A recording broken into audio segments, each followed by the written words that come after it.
Tariq's going to be talking about, you know, I don't know what he's going to talk about, but he's going to talk about bit stuff. At least thank you. At least Phil finally admitted that he didn't know what I was going to talk about. Because I purposely put this very ambiguous title. I even posted on social media. It's amazing. Like, once people know you as like someone who speaks well, I don't know if I speak on good topics, but speaks well, they'll like whatever you post, you know. They have no clue what this is. And then Phil obviously got the slides. And Phil looked through the slides, and Phil still didn't know what it was about, right? So my name is Tariq King, and I won't talk about what I do right now because there were some moments in some of the other presentations, like, you know, the startup and that visual there going up. Thank you for that. I just created my own startup, so that was kind of one of those things. And then I left a large enterprise company to do so. So, you know, there were some moments in there like, oh, are they talking about me? Is it me? Like, no. But we're going to talk about bits, right? And just a little bit. It's not going to be long, I promise. I know that there's a lot going on. But we're going to talk about what bits are and if they're important. And last but not least, I'll give you a bit of an example about bits, right? So tell me, what do you think about when you hear bits? Well, most of the people in this room are thinking, hey, okay, I know what you're talking about. Binary digits, like we know that. Hopefully I'm not the least significant bit in your world today, but we know what those are. We've all done that, been there, done that. Some of us live that, right? But those are just on-off switches, right? 0 or 1, right? And I remember when I bought my first home, these bits were a big thing. You know, no one tells you that after you spend all of your money to purchase a home, that then you have no money and you can't hire anyone to do anything. So now you have to be that person, right? YouTube. And so drill bits was a big thing. I remember trying to drill into a concrete wall with the wrong bit. It was not fun. But we're not going to talk about those bits either. That'll be a little bit too much.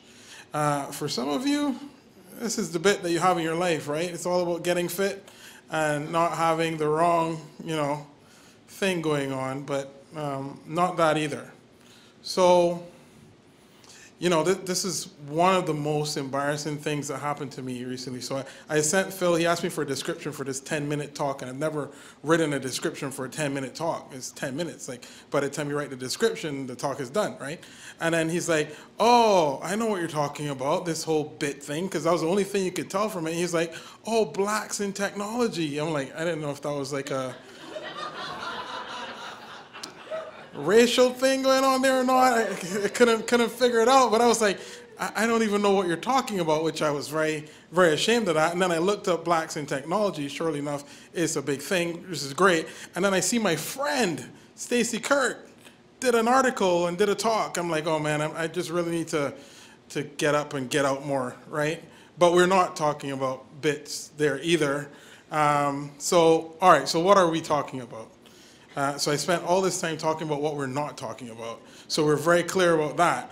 But what are we actually talking about? The first thing is that bits, the first clue I'll give you is that bits are biologically inspired, right? And there's this whole area of computing called bioinspired computing, because you know what? Like it or not, what has been made here on Earth is remarkable. The human body, the animals, just everything to do with nature, right? We don't spend enough time probably outside in nature appreciating it, but it's amazing. And actually there's whole branches of technology that follow. And so computing has been following nature all around. You talk about genetic algorithms, emergence, neural networks. It's all biologically inspired. How do we look at the different models in biology and in nature and learn from them? And actually find computational models that are interesting and powerful that can do things that we never thought. And we're seeing that more and more today. So that's why Phil automatically thought, oh, it's Tariq, he's going to talk about AI. It has to be an AI talk. And then so I'm like, oh, a bit about AI in the future. I'm like, it's not about AI. It's about bits, right? And we're going to get there. So, all right. So biologically inspired. We got that so far? obviously, we're here talking about quality and PNSQC and software testing. So the other clue is that BITS is about testing.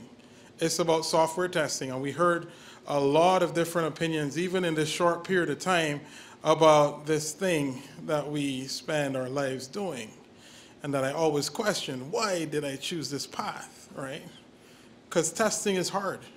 Testing is very hard. But testing also allows us to exercise our creativity. It allows us to exercise methodologies. It allows us to kind of drill into things and think outside of the box, which is a skill that is invaluable, right? But there's a lot of tough problems that we haven't solved, right? The input problem, the output problem, the oracle problem, the state space explosion. It just continues to go and go and go, and there seems to be no hope, right? And that's kind of sometimes we feel a little defeated. We feel like we're rowing uphill in that boat, right? Or we feel like the security guy that says, hey, there's no hope here. We're going to learn the hard way. Well, we learn quality the hard way too. It seems like, you know, it's just going uphill and it's a battle. But last and not least, BITS is about solutions, and solutions to those hard problems, right? Those hard testing problems. Because I firmly believe that, like, we can start to think about different ways of doing things as we move forward, right? In other words, we have these ideas and these crazy thoughts, right? And we have them all the time. And how do you take that and move from there into some new tool, some new method, and some new process, right? It's not all about the tools, right? We heard a lot about communication today. Like, the process and how we go about doing things is just as important as any tool we could use. And then how do we take whatever that is, that new thing that has been created, and actually deliver it to make a change or make something different, make testing better, right? Make it easier. And so BITS is about biologically inspired testing solutions. And there's a lot that I think we can learn here. And right now there's a lot of stuff going on in our space, thankfully, that does talk about artificial intelligence and machine learning and all this stuff. And it begs the question, well, is this whole biologically inspired testing solution thing important? Well, yes, important. There's a lot of people trying to do the AI thing.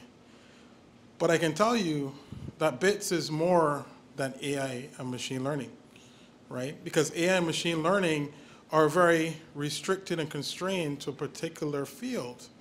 While when I talk about biologically inspired anything, it is a lot more open than BITS. And so for me, BITS is a lot bigger than trying to get robots to click on the user interface of an application, which is what most of those vendors are doing.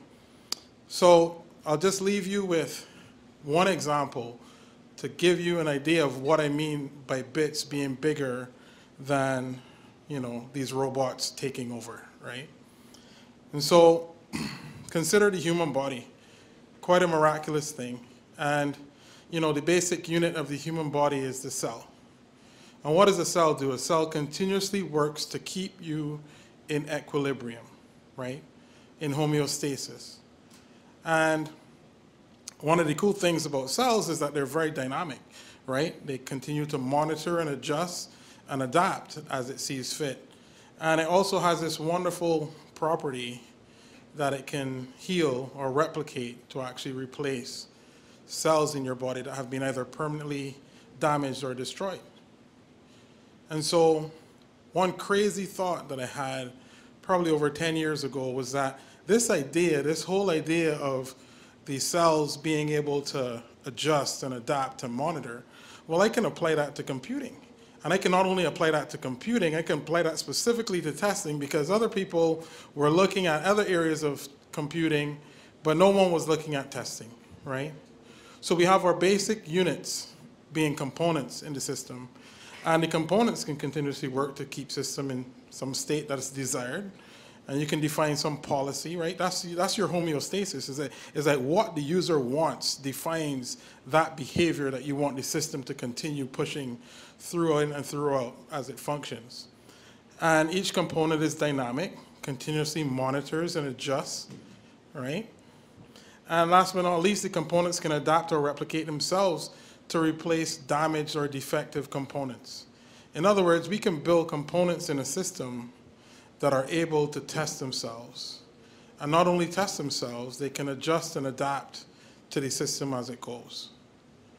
Now that sounds like a real big task at hand. But that was the topic that I chose for my PhD thesis over 10 years ago.